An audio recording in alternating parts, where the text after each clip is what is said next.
আসসালামু আলাইকুম guys, cute ফ্যামিলিতে আপনাদের স্বাগতম। আজ আমি আপনাদেরকে দেখাবো একটা কামিজ কাটিং। সো গাইস, আমার এই টেলারিং কাজ শেখাটা অনেক দিন আগের, আজ থেকে 14 বছর আগে আমি এই কাজটা শিখেছি।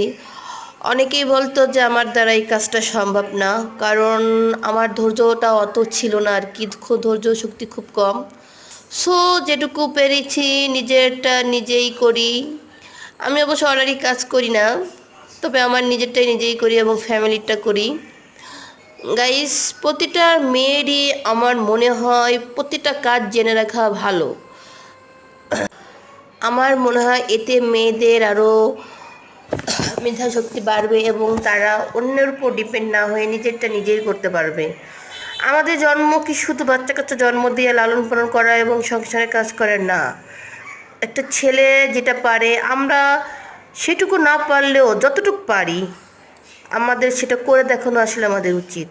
লেখাপড়ার পাশাপাশি মেয়েদের আনুষঙ্গিক যে কাজগুলো আছে, হাতের কাজ, টেলারিং, সুই সুতার কাজ যেগুলো আছে, সেগুলো বাসায় বসে মেয়েরা হয়তো শিখতে পারে, করতে পারে। কুকিং।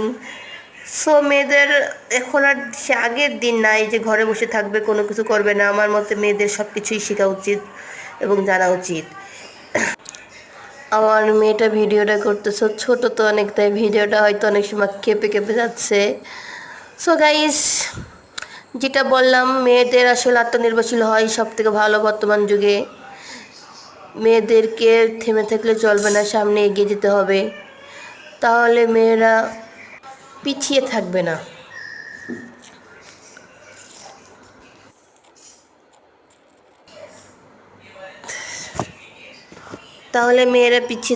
গাইস, মেয়েরা সামনে এগিয়ে যাবে, তাদের আত্মনির্ভরশীল হবে। আমি সবসময় মেয়েদেরকে বলবো, তোমরা ঘরের কোণে বসে না থেকে তোমাদের প্রতিভা বিকাশ করো। তোমাদের ইনশাআল্লাহ রাব্বুল আলামিন তোমাদের সবাইকে মেধাশক্তি দিয়েছে, সেটা তোমরা বিকাশ করো।